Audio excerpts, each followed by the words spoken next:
Se llama Kevin Hartman, es el socio fundador de la firma Hartman y Asociados y uno de los mayores expertos en asuntos de pensiones que hay en Colombia. Profesor Hartman, gracias por estar en Caracol Radio. Buenos días. Hola Jorge, buenos días. Mucho gusto en estar aquí otra vez con ustedes y un saludo también a Diana. Le preguntaba yo esta mañana, profesor Hartman, ¿cuánto nos va a costar esto con el incremento del 23,7%? Usted me hacía una aproximación. Por favor, compártalo con los oyentes. Claro que sí, Jorge. Ahí hay como dos efectos diferenciados en los dos regímenes de pensiones que tenemos en Colombia. En el régimen privado hay un efecto que es muy importante y es el siguiente. Como en el régimen privado usted se pensiona por capital, es decir, por la cantidad de plata que usted tenga acumulada en su cuenta de ahorro individual, pues al subir el salario mínimo, lo que va a hacer es que a usted le sube ese monto mínimo necesario para poderse autofinanciar en su pensión, al menos con una pensión mínima. Hoy en día haga de cuenta que ese monto para un hombre de 62 años está en los 420 millones de pesos y con el aumento del salario mínimo, para que usted se pueda autofinanciar su pensión, usted va a tener que tener en su cuenta ahorrado 535 millones de pesos. Entonces, ese aumento va a hacer que muchas menos personas puedan autofinanciar su pensión. Barájeme en el más régimen privado de despacio. pensiones. A ver, en el asunto privado, en el régimen privado, los oyentes que tienen su plata en cualquiera de las aseguradoras privadas que hay y tienen allí la plata de su pensión. Hasta ayer, antes de las 7 de la noche, con 420 millones podían autofinanciarse por unos años su pensión. ¿Sí? Sí, pues si usted es un hombre de 62 años más o menos y obtiene una renta vitalicia, sí, señor. Bien, perfecto. A partir de esta mañana que estamos hablando, ¿es cuánto? O del 535 millones de pesos. Uy. Bueno. Entonces, usted, claro, ¿qué es lo que tiene que hacer? Ahorrar más o en su defecto que los rendimientos de la AFP en la que usted está afiliado sean muchísimo más altos en los próximos años. Lo cual es de lo siguiente: si usted no se puede autofinanciar su pensión con el capital que usted tiene ahorrado, básicamente tiene dos opciones. Opción número uno, que si usted tiene mínimo 21 años o 20 años de cotizaciones, 1.150 semanas cotizadas al régimen, usted pueda caer en una cosa que se llama el Fondo de Garantía de Pensión Mínima, ¿sí? Entonces usted le daría una pensión de un salario mínimo por ese fondo. Pero el problema es que ese fondo también, por el aumento del salario mínimo, pues va a tener una presión grande. Claro. Y hace unos 5 años aproximadamente, el Ministerio de Hacienda calculaba que ese fondo se iba a agotar más o menos para el año 2045. Con el aumento del salario mínimo, porque las pensiones de ese fondo van a subir de acuerdo con el incremento, pues ese agotamiento puede ser muchísimo antes, lo cual haría que eso pueda implicar una bomba fiscal verdadera en los próximos 5 o 10 años para el gobierno que le corresponda asumir esa deuda.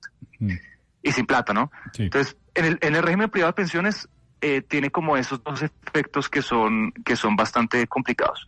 En el régimen público de pensiones es un poco distinto, porque el mecanismo de financiación pues es con las transferencias de los trabajadores de hoy a los pensionados de hoy y las transferencias del presupuesto general de la nación en caso de déficit, que hoy más o menos son para el caso de Colpensiones de 20 billones de pesos.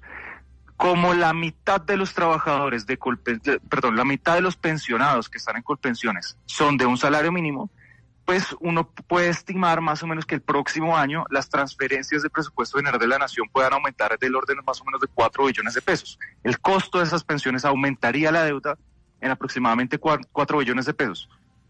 Lo cual haría que si no hay traslados del régimen privado al régimen público de pensiones en la ley 100, no estamos hablando de la reforma pensional, yo podemos hablar de eso ahorita más tarde, pues implicaría que el Estado tendría que meter 4 billones de pesos más a Colpensiones para poder cubrir ese aumento del salario mínimo.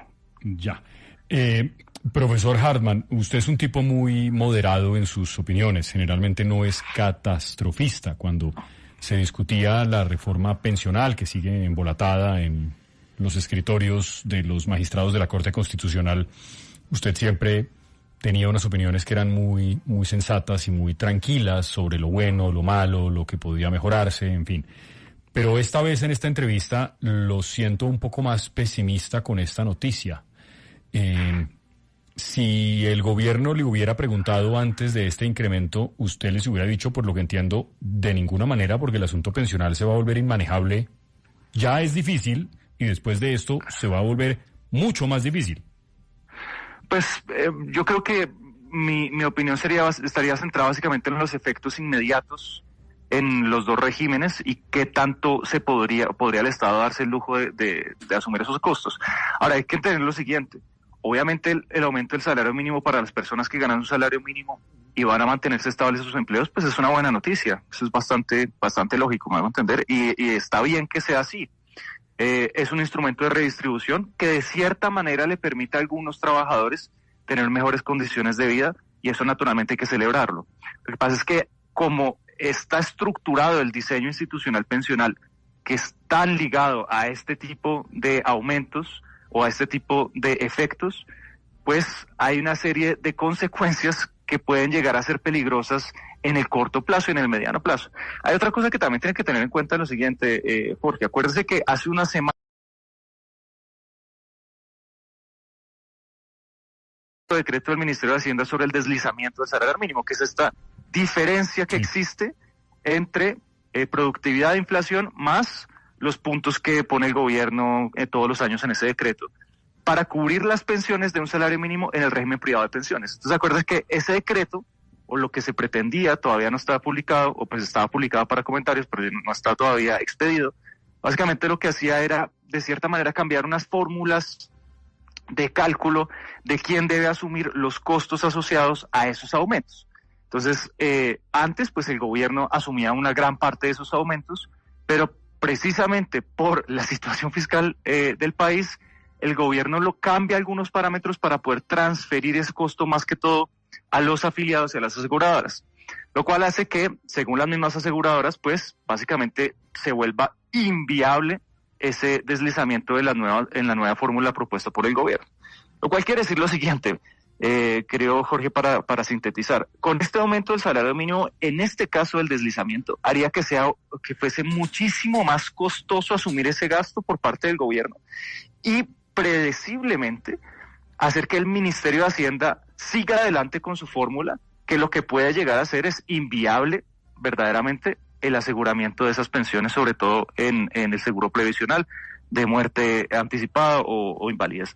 Entonces, ahí hay una serie de efectos en este aumento que es bastante grande en realidad, que pueden llegar a ser a mediano plazo un poquito difíciles de asumir. Entonces, yo lo que digo es lo siguiente, claro, a todos nos gustaría que hubiese más salario mínimo y más salario en general para las personas. Lo que pasa es que hay que pensar en cómo ese diseño institucional responde a ese tipo de efectos. Yo no quiero ser catastrofista ni nada de esto, simplemente quiero pensar que el gobierno pues calculó naturalmente esas consecuencias y va a tener mecanismos para poder cubrir todos los gastos que se vienen asociados a este tipo de cosas, ¿no? Profesor Hartman, gracias por atendernos. Buen día. Muchas gracias, Jorge. Un saludo. Ahí tienes, Aray. En el régimen privado, 62 años, un hombre. Si hoy necesita 420 millones para autofinanciarse, a partir del 1 de enero va a necesitar 535 millones. Y esto le puede costar, en el asunto de Colpensiones, aproximadamente 4 billones. Ese es el aumento en el costo de las pensiones en Colpensiones, 4 billones de pesos. Espinosa, con un dato adicional, y es esto, lo que dicen los expertos, lo hemos escuchado a lo largo de la mañana, va a hacer que más personas sean lanzadas a la informalidad, es decir, que sean contratadas de forma ilegal sin el pago de prestaciones sociales. Esto significa menos personas aportando a todo el sistema de seguridad social. Si a usted le suma también que cada vez el índice demográfico es menor, cada vez hay menos hijos, cada vez hay menos personas aportando a toda esta base pensional, que es la que sostiene todo el sistema, pues es lo que dice el doctor Hartman en este momento. Vamos a estar frente a una bomba pensional muy grande en los próximos 10 años o más años. Lo que está pasando, Espinosa, de verdad, no es un tema simplemente de debate político frente a elecciones, es un tema de verdad de estabilidad fiscal a futuro en el país.